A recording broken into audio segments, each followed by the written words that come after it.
अभी ये जो एक अफ़वाह फैल रही है कि जुलाई 4 को 4th ग्रेड का रिज़ल्ट आ रहा है, 25,000 को जॉइनिंग दे रहे हैं। मैं इसके बारे में कुछ तथ्य पेश करना चाहता हूँ। मेरे को ऐसा नहीं लगता कि 4 जुलाई को रिज़ल्ट आएगा।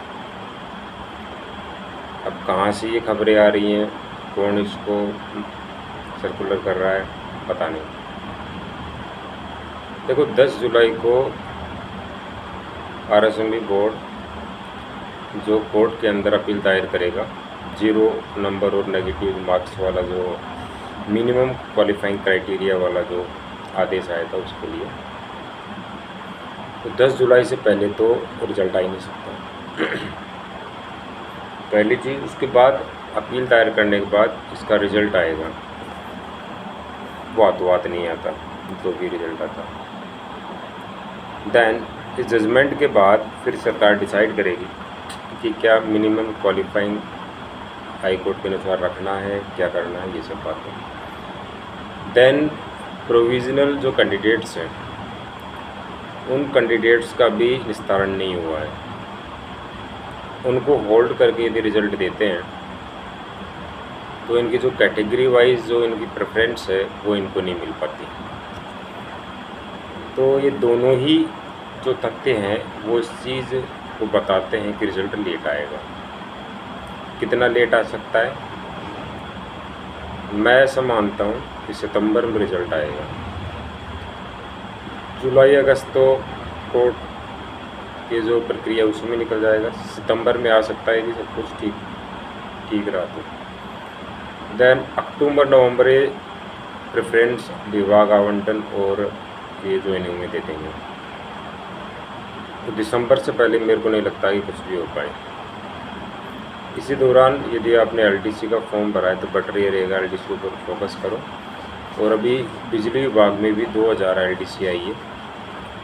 उसमें Hindi, English, Rajasthan GK, math, reasoning, science, India की कुछ जीके आ रही है। 130 नंबर की तो हिंदी, इंग्लिश और राजस्थान जीके ही है। तो जिसकी मैथ कमज़ोर है तो वो कोई ख़ास प्रभाव उसका नहीं पड़ेगा। इंग्लिश इसमें थोड़ी टफ आती है, इसमें टाइपिंग भी होती है।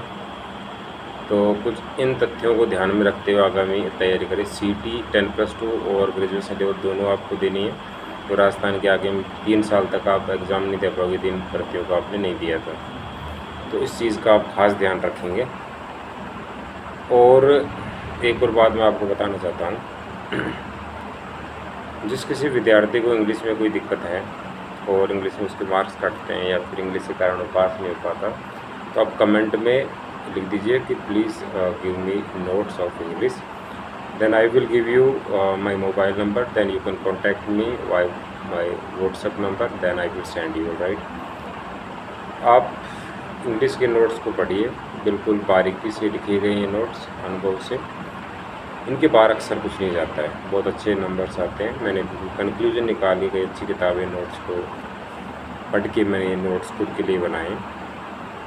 तो मैं चाहता हूँ कि आप भी इसका फ़ायदा उठाएं। पिछले 15 साल का जो टीचिंग एक्सपीरियंस है वो मैं आपके साथ शेयर कर रहा हूँ। इन सभी चीज़ों को ध्यान में रखते हुए आप अपनी तैयारी को बरकरार रखिए। LDC एग्ज़ाम 5 जुलाई को है, रात दिन 1 कर दीजिए बढ़िया। जितने रिटर्न में अच्छे नंबर होते हैं उतने टाइपिंग में जो कम आता है। और अभी MCQ की एक मैं क्लास लगाने वाला हूँ, उस MCQ क्लास को आप देखिए। तो शॉर्ट एंड स्वीट काम है, उनमें से बहुत सारे क्वेश्चन आने की संभावना है। और फिर भी आपको कोई दिक्कत है, कोई कन्फ्यूज़न है तो आप मेरे को पूछ सकते हैं। अच्छा, इसके बारे में बताना चाहता हूँ, टाइपिंग के बारे में अक्सर विद्यार्थी मेरे से पूछते हैं कि LDC की टाइपिंग कैसी क्या होती है। तो देखो, बड़ी सिंपल बात है। 5 मिनट की हिंदी टाइपिंग, 5 मिनट की इंग्लिश टाइपिंग 25-25 नंबर की होती है। हिंदी में 40 वर्ड पर मिनट और इंग्लिश में 40 वर्ड पर मिनट यदि आप सीख जाते हो तो आसानी से आपके नंबर अच्छे आ जाते हैं। साथ में 50 नंबर का एफिशिएंसी होता है। पहले तो केवल इसमें MS वर्ड आता था 2024 से पहले 2024 में इसने एक्सेल भी डालना शुरू कर दिया था। एक्सेल में क्या होता है, किसी टेबल के अंदर डेटा होते हैं, उनका सम निकालने के लिए कहता है, एवरेज निकालने के लिए कहता है, ये सब बातें। और MS वर्ड है, उसमें तो बहुत ही आसान, आप जानते हो ऑलरेडी। किसी टेक्स्ट को इटालिक करना, बोल्ड करना, अंडरलाइन करना, उसका मार्जिन सेट करना, ये सब छोटी छोटी बातें हैं। लेकिन इनको नहीं सीखा जाता है तो नंबर फिर ढंग से कटते हैं। और 2-4 नंबर भी आगे पीछे हो जाते हैं तो आप अंदर बाहर दोनों पोजीशन में हो सकते हो।